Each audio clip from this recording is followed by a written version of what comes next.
Bismillahirrahmanirrahim. Assalamualaikum warahmatullahi wabarakatuh.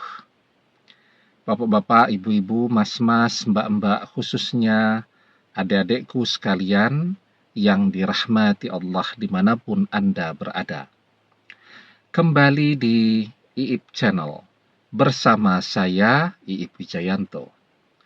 Kali ini kita akan membahas tema jangan sampai kamu membenci mantan, agar kamu tidak jatuh cinta dan tergila-gila kepadanya. Ya.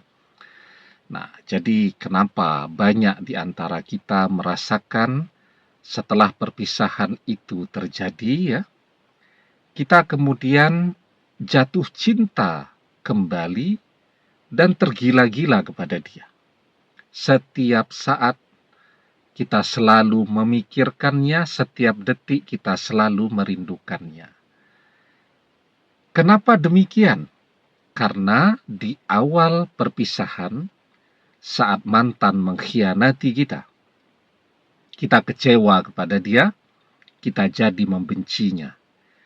Kita berusaha agar secepat mungkin bisa move on. Dan biasanya cara melupakan yang paling banyak dipilih orang adalah dengan cara membenci. Padahal ya, membenci itu justru akan membuat kita jatuh cinta kembali. Membenci yang berlebihan akan membuat kita tergila-gila kepada mantan. Nah, karena itu kuncinya, jangan sampai kita membenci mantan. Karena ketika kita membenci mantan, semakin kita berusaha untuk membencinya, semakin sering pula kita akan memikirkannya. Semakin sering kita memikirkannya, maka kita akan semakin merindukan mantan.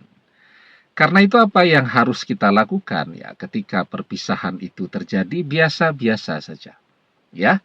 Kita mencoba menerima kenyataan itu, bahwa secinta apapun kita dengan mantan, sekarang mantan sedang tergoda dengan orang lain. Ya, karena ketika apa yang mantan lakukan itu membuat kita membencinya, maka yang terjadi kemudian kita justru akan mengejar-ngejar dia. Ya, nah, di dalam sebuah hadis kita diajarkan wa abghid baghidaka khaunan ma'asa ayakuna habibaka yauman ma. Dan ketika membenci, ya, maka bencilah seseorang itu dengan cara yang sederhana, karena bisa jadi esok lusa ia akan menjadi orang yang paling engkau cintai. Nah, jadi ketika kita membenci, yang harus kita lakukan, benci dengan cara yang biasa-biasa saja. Pertanyaannya, emang ada membenci yang istimewa atau berlebihan? Banyak ya. Orang membenci secara berlebihan itu misal selalu menceritakan kebenciannya kepada mantannya ini kepada setiap orang, ya. Menceritakan kebenciannya melalui media sosial.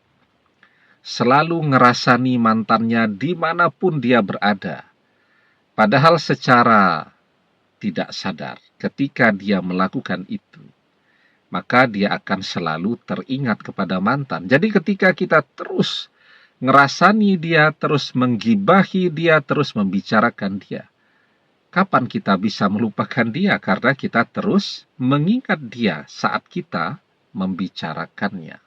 Nah, jadi itu ya, ketika kita membenci, maka bencilah dengan cara yang sederhana. Membenci dalam diam. Ya.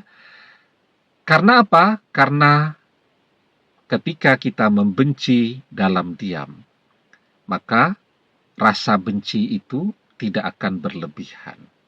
Ya. Dan jika memang ternyata perpisahan ini hanya sementara saja, dan kita akan kembali kepada dia. Kita kan tidak perlu merasa gengsi, merasa malu kepada orang-orang yang pernah kita curhati.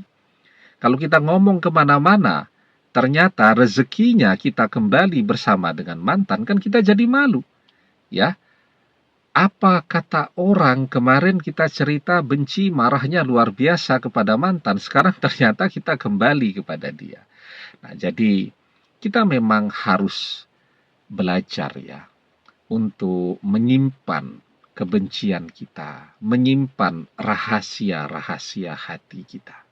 Nah, ketika kita diam saja, ya, maka perpisahan kan tidak hanya kita yang berusaha untuk melupakan mantan. Mantan kan juga berusaha untuk melupakan kita.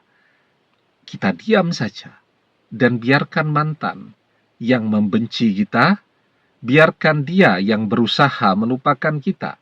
Karena semakin dia berusaha membenci dan melupakan kita, maka dia akan semakin jatuh cinta kepada kita. Ya, wa abqid baqidaka khaunan ma'asa ayakuna habibaka yauman ma. Dan jika engkau membenci seseorang, maka bencilah dengan cara yang sederhana, karena bisa jadi esok lusa dia akan menjadi orang yang paling engkau cintai. Ya, jadi kalau kita tidak mau tergila-gila kepada mantan, tidak mau mengejar-ngejar mantan, maka kita membenci mantan dalam diam. Ya, dalam diam itu, yang penting sekarang yang harus kita perbanyak apa? Kita tekuni pekerjaan kita tekuni pendidikan kita, dan kita perbanyak doa-doa kita. Karena seperti yang sangat sering kita bahas, yang akan membawa mantan kembali kepada kita adalah kekuatan doa kita. Demikian, semoga bermanfaat. Wallahu a'lam bishawab, billahi taufik wal hidayah. Assalamualaikum warahmatullahi wabarakatuh.